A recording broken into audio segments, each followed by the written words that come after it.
comentarles que no es, digamos, la casa original. Entonces siempre cuando llegan los visitantes vienen como ilusionados, digamos, de que están visitando la verdadera casa. Y en realidad nosotros siempre cuando iniciamos el recorrido, lo primero que les contamos es que la casa es una reconstrucción. Claro. Como marcado acá en esta primera etapa, son las fotos más antiguas de la casa, que se sacaron a mediados del siglo XIX y donde se puede ver ya el deterioro del edificio, digamos. Claro. Estas fotos se las debemos a don Ángel Paganelli, que fue el primer fotógrafo de Tucumán, que él hizo una toma de la fachada de la casa y después hizo una toma en el interior, donde registró a las propietarias de esa época, que eran las hermanas Zavalía, bisnietas de Francisca Bazán. Francisca Bazán era la dueña de la casa en la época del Congreso, en 1816. Entonces la casa fue pasando por diversos propietarios hasta que ya a mediados del siglo XIX quedó en manos de las bisnietas. Claro. Que las bisnietas no estaban en una buena situación económica, entonces la venden a la casa. En la época de Sarmiento, el gobierno nacional hace un decreto para expropiarla la casa, o sea, la nación la compra la casa. Y el presidente que le sigue, Nicolás Avellaneda, va a ser el que hace la primera intervención, que se la conoce como el correo. O sea, el gobierno la compra la casa, pero no para conservarla, sino que le comienzan a hacer intervenciones.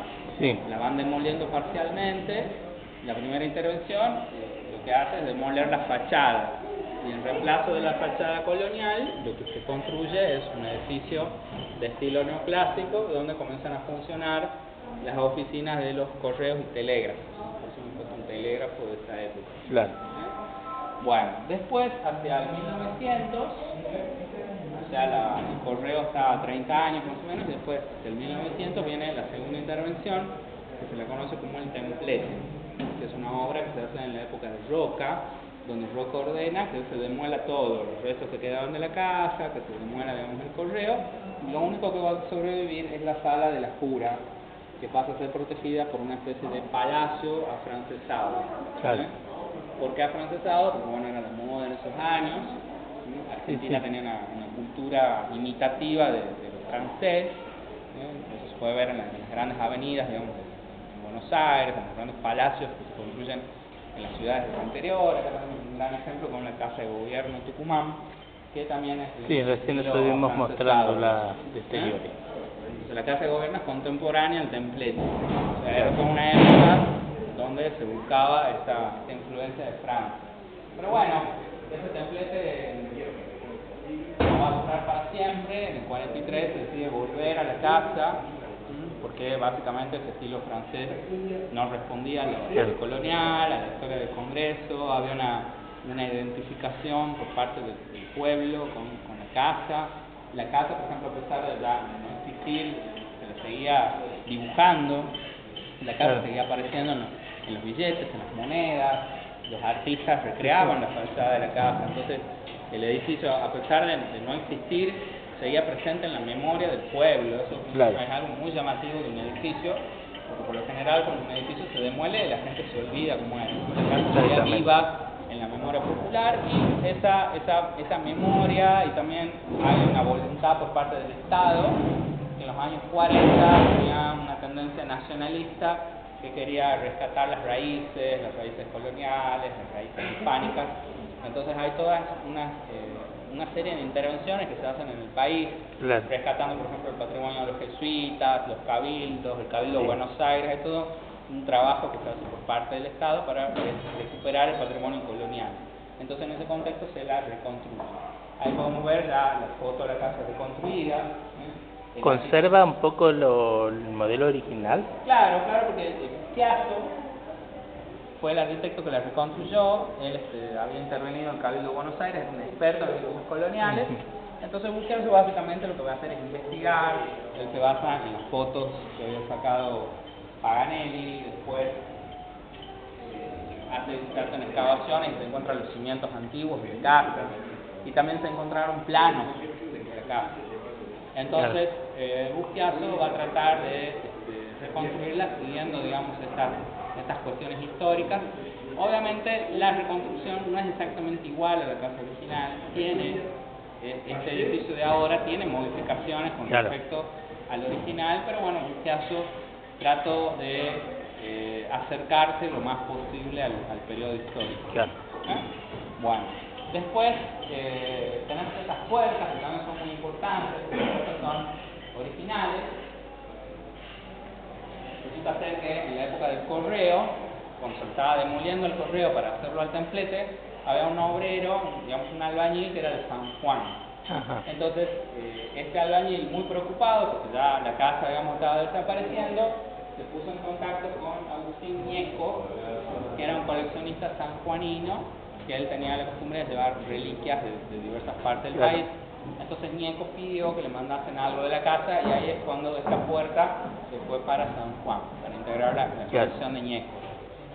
Pero es muy importante para nosotros poder tenerla porque es la original. Es original, o sea, te damos cuenta que la casa está toda reconstruida, que no quedó nada de la casa, entonces tener algo de la casa para nosotros es muy valioso.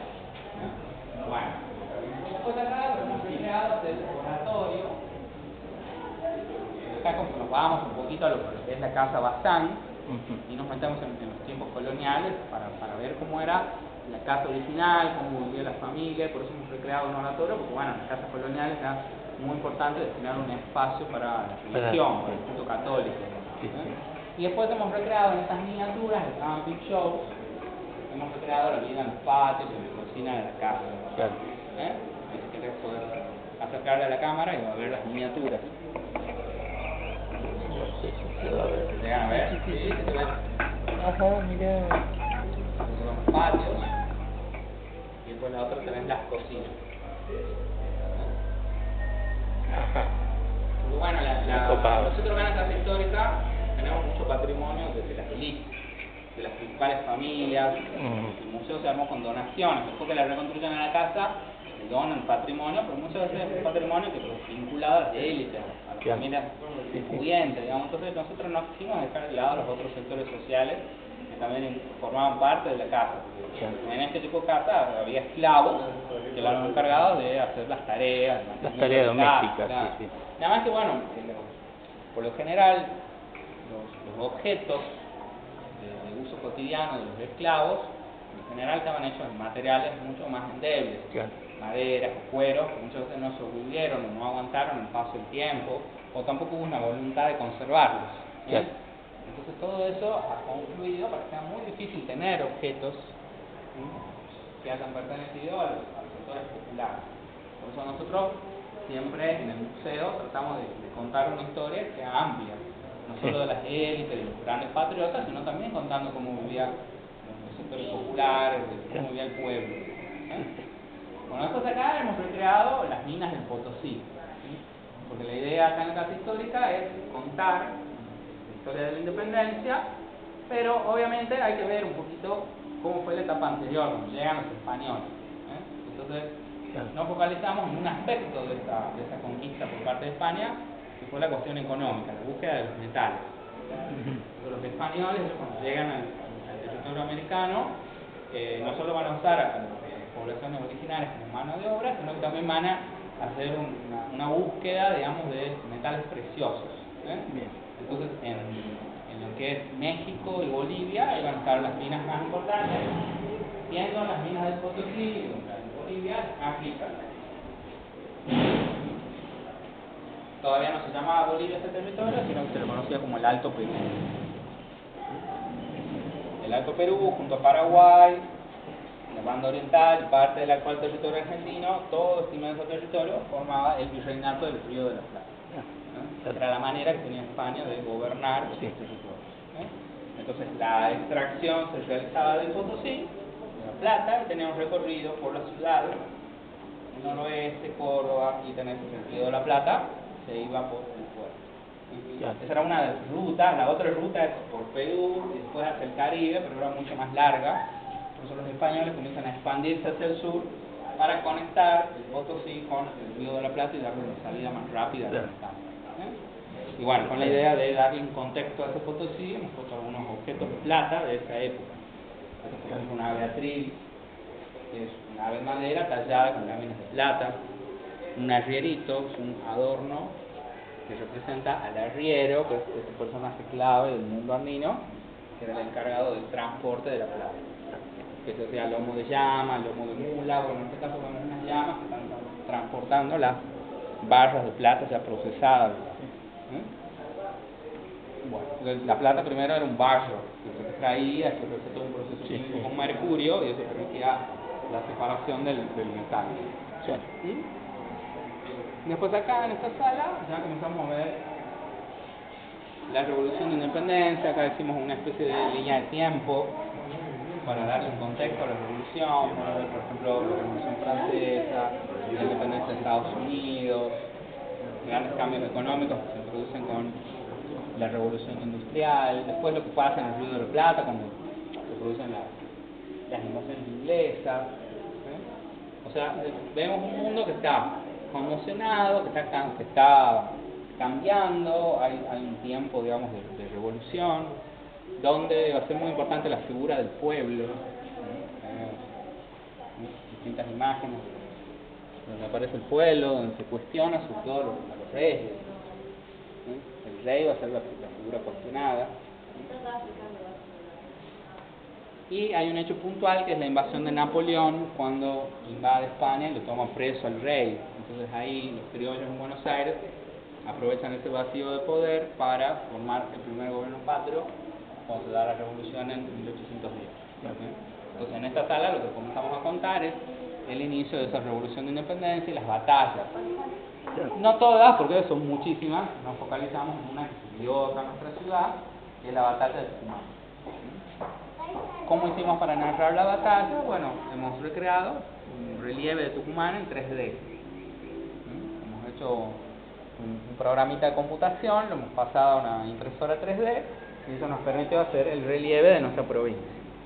Con el este, acá tenés el río Salí, acá tenés la entrada, todo lo que es el norte, la zona del Callal, los valles calchaquíes, digamos, el oeste, el cerro San Javier.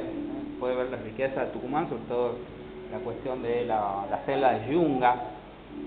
Tucumán recibe la última porción de la selva de Yunga que viene de Bolivia, termina acá en Tucumán, digamos, porque es un clima muy húmedo, muy rico.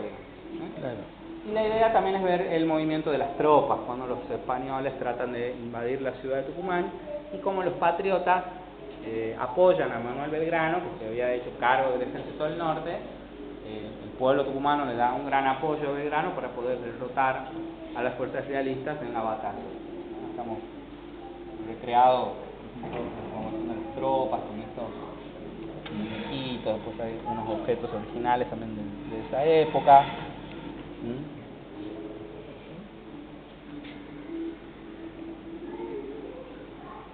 Está muy bien hecho eso. La idea es ver cómo los españoles tratan de invadir la ciudad y cómo acá los patriotas ejercen una gran resistencia. Belgrano sobre todo se va a basar en la caballería gaucha, ¿no? Ahí podemos ver un poco, ¿no?, las tropas realistas las tropas patriotas, perdón, con mucha presencia de caballería, hombres de campo que usaban boleadoras, usaban facones. Fue una batalla muy popular donde va a ser decisiva esta presencia, digamos, del pueblo tucumano. Inclusive después de la victoria, Belgrano hace una procesión, está todo el pueblo presente y se le ofrece el bastón de mando a la Virgen, la nombra capitana del ejército. La Virgen de las Mercedes. La Virgen de las Mercedes. La batalla fue el 24 de septiembre de 1812, que es el día de la Virgen de las Mercedes.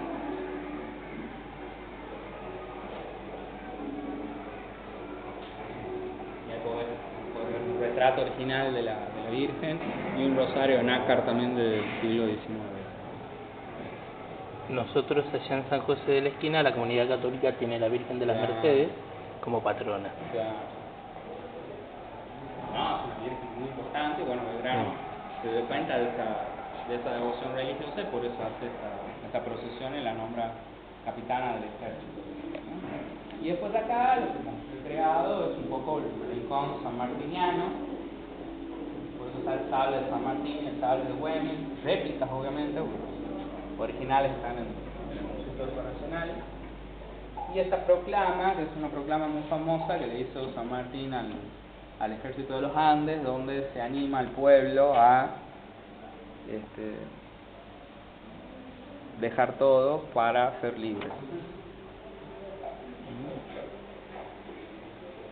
dice: seamos libres y lo demás no importa nada. Una de las frases más famosas de San Martín.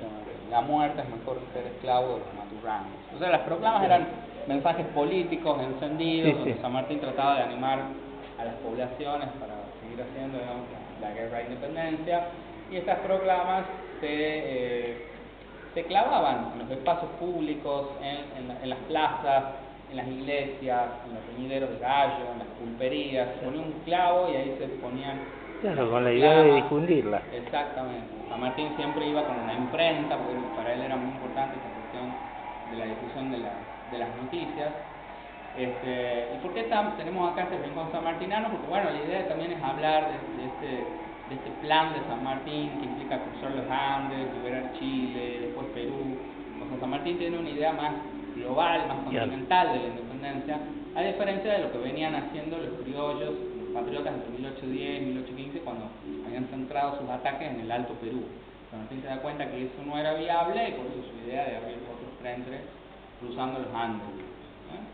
Y después también hacemos referencia a las mujeres que estuvieron en la guerra de independencia. Las mujeres tuvieron un rol muy importante como mediadoras, como espías, ayudando a los soldados, luchando también, tomando las armas, las batallas. Bueno, hubo una mujer que fue muy importante, que fue María Remedio del Valle, que fue una esclava que peleó en las batallas, en la batalla de Tucumán, en la batalla de Salta, en Vilcapugio, en Ayohuma. Y bueno, por su valor, su entrega, su colaboración con la causa de la independencia, Belgrano termina nombrando la capitana del Ejército del Norte, le otorga un grado militar, ¿no? Bueno, para acá